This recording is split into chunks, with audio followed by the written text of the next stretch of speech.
Olá, paz de Cristo, muito bom dia, muito boa tarde, muito boa noite, não sei, boa madrugada, né? O horário que você vai ver esse vídeo.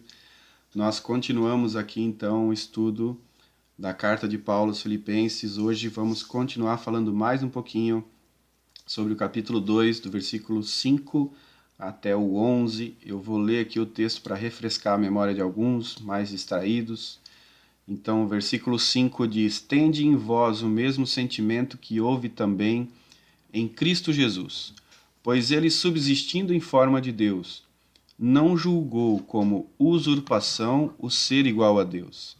Antes, a si mesmo se esvaziou, assumindo a forma de servo, tornando-se em semelhança de homens, e reconhecido em figura humana. A si mesmo se humilhou, tornando-se obediente até a morte e morte de cruz. Pelo que também Deus o exaltou sobremaneira e lhe deu o nome que está acima de todo nome, para que o nome de Jesus se dobre, para que ao nome de Jesus se dobre todo o joelho nos céus, na terra e debaixo da terra, e toda a língua confesse que Jesus Cristo é Senhor, para a glória de Deus Pai. Amém? Uma vez eu leio esse texto, né, e eu vou falar um pouco mais sobre essa parte de Filipenses, do versículo 5 até o versículo 11, porque tem ainda algumas coisas que eu gostaria de falar sobre esse bloco da carta de Paulo aos Filipenses. Aqui ele fala um pouco sobre humilhação e a exaltação de Cristo, né? E para continuar explicando aos irmãos da igreja de Filipenses sobre os problemas da desunião que eu falei antes, Paulo ele começa a falar um pouco sobre as questões divinas de Cristo, sobre quem ele é, tudo que ele é, para tentar mostrar aos irmãos de Filipos que Cristo é muito maior do que nós e ele se fez humilde por nós. E porque nós, então, não conseguimos abrir mão de algumas coisas e nos unir num corpo só em Cristo Jesus. Então agora ele começa a falar sobre a humilhação de Cristo, sobre o sofrimento de Cristo na cruz, sobre a morte dele na cruz, mas que ele fez isso em obediência, ele fez renunciando completamente à sua divindade, como eu falei no vídeo anterior, ele se esvaziou, né? E fez isso por amor a nós, por amor à igreja, por amor aos irmãos que nem haviam nascido ainda, né? Por todos nós, Cristo já fez e praticou esse amor. Então Jesus ele poderia, mas ele não optou por dominar a humanidade. Ele poderia ter feito isso como um tirano, como um ditador, né?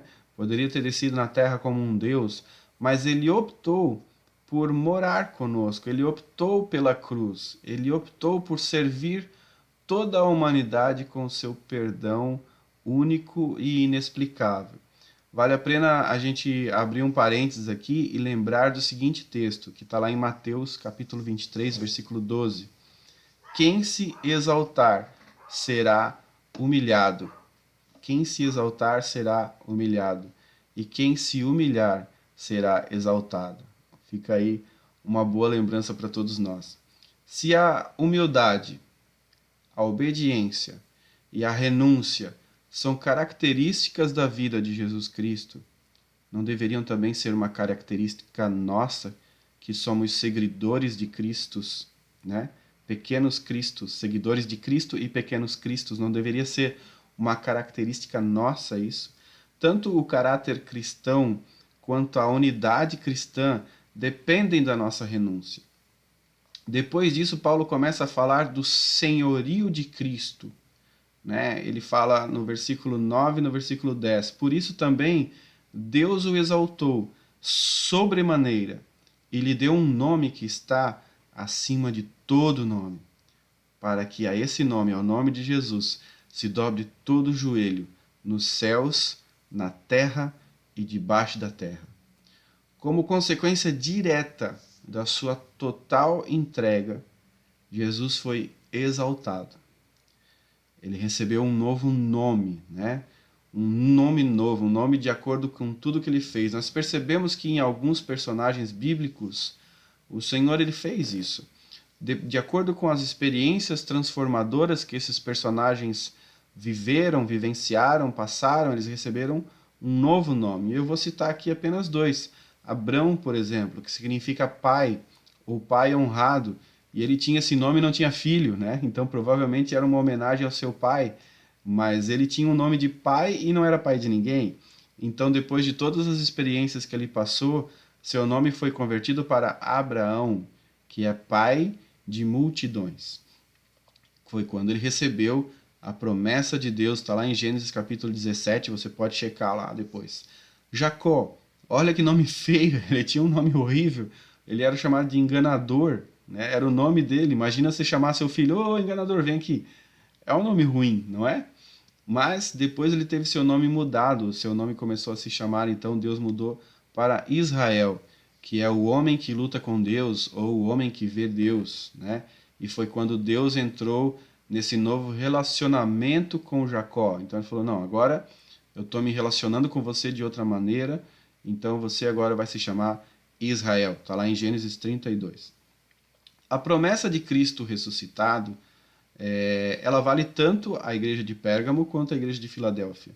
Né? Ela tem por objetivo um novo nome para nós. Quando Cristo ressuscitou, ele nos deu esse direito de nós recebermos um novo nome. Se você ler lá Apocalipse 2, 17, você vai ver que nós temos numa pedra um novo nome, uma nova região, uma nova identidade, e que esse novo nome ele é a insígnia de uma situação, e que nós vamos ser acolhidos no céu com uma nova identificação.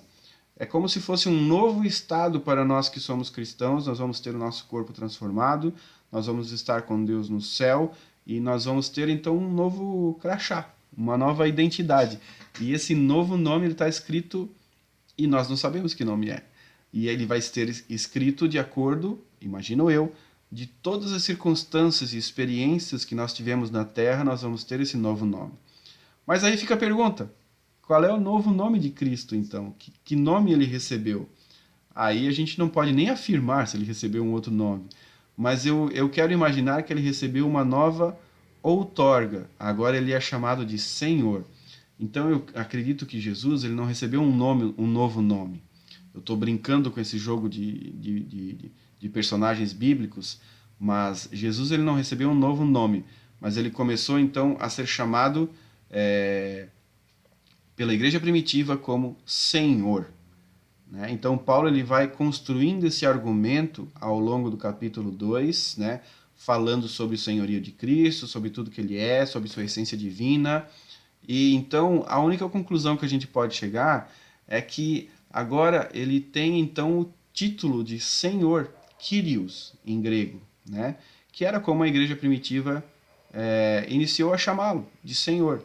A palavra Kyrios, ela pode ter, e ela teve uma evolução de significados, na verdade. Ela começou significando um senhor ou um proprietário de algo. E era um título também de um homem conceituado, sabe? De uma pessoa de respeito. Depois chegou a ser o título de oficiais dos imperadores romanos. O próprio imperador romano poderia ser chamado de Kyrios, em grego, e Dominus, em latim. Ou seja, o imperador romano ele era senhor e dono de todas as coisas. Chegou a ser um título utilizado para deuses pagãos, onde cada deus tinha o nome Kyrios alguma coisa. Por exemplo, o senhor de tal coisa, o senhor de tal coisa. Né? E Kyrios era então um prefixo, na verdade. Né? Kyrios era o termo grego também que traduzia Jeová nas versões gregas das escrituras. Então, quando a Bíblia foi traduzida quando o Antigo Testamento foi traduzido do hebraico para o grego, né, a chamada Septuaginta, o Senhor, né, Kyrios, era a palavra grega preferida para o descrevê-lo. Então, dessa maneira, quando Jesus era chamado de Kyrios pela igreja primitiva, havia uma declaração ali escondida. Era como se a igreja estivesse dizendo que Jesus Kyrios, né? O nosso Senhor Jesus, ele era muito maior do que homens de posses, do que donos de propriedades. Ele era muito maior do que um título de oficial dos imperadores romanos. Ele era muito maior do que os imperadores, ele era muito maior do que os deuses gregos. Ele era Kyrios, acima de toda e qualquer coisa. Então, dessa maneira, a igreja primitiva deu a Jesus esse novo nome, em que ele era chamado de Senhor, né? E eu acho muito lindo isso. Eu gosto de entender dessa maneira, porque é como se Jesus, ao longo de toda a sua história, por tudo que ele fez pela igreja, a igreja então o entronizou como Senhor. Ele é o nosso Senhor, o nosso Kyrios. Para que isso precisa acontecer?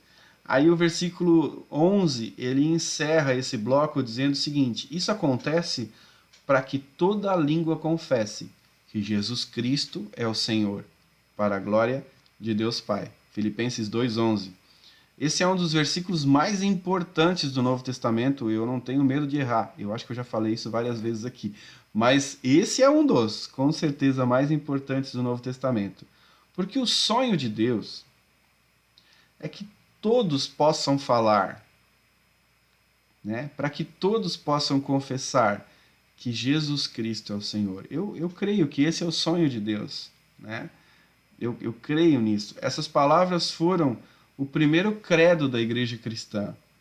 Ser cristão significava fazer essa confissão de fé do senhorio de Cristo publicamente.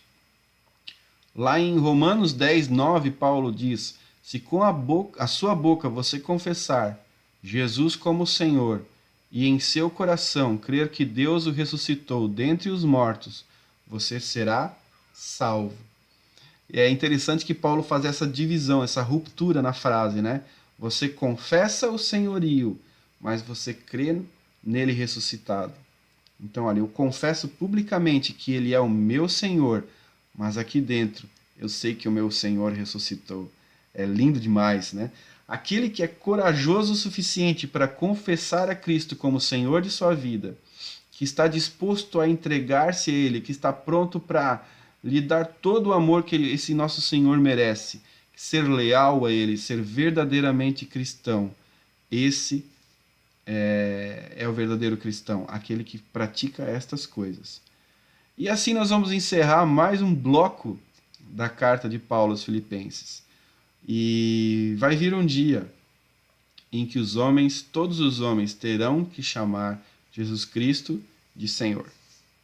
Nós fazemos hoje por escolha, nós o entronizamos, nós fazemos isso de coração, mas e fazemos isso para a glória de Deus. Toda a obra de Jesus, toda a sua vida aponta para a sua glória. Aponta para quem ele é, para o nosso Deus. Mas em nenhum momento ele deu uma carteirada e disse, eu sou Deus. Ele sempre demonstrou isso em amor por nós. Na igreja de Filipos haviam pessoas que pretendiam ser o centro das atenções. E Jesus queria que o único centro de atenção fosse Deus.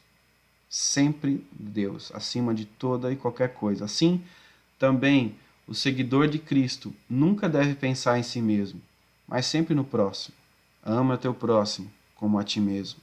Ele nunca deve buscar a sua própria glória, mas sempre a glória de Deus. Amém? Deus abençoe. Até o próximo vídeo.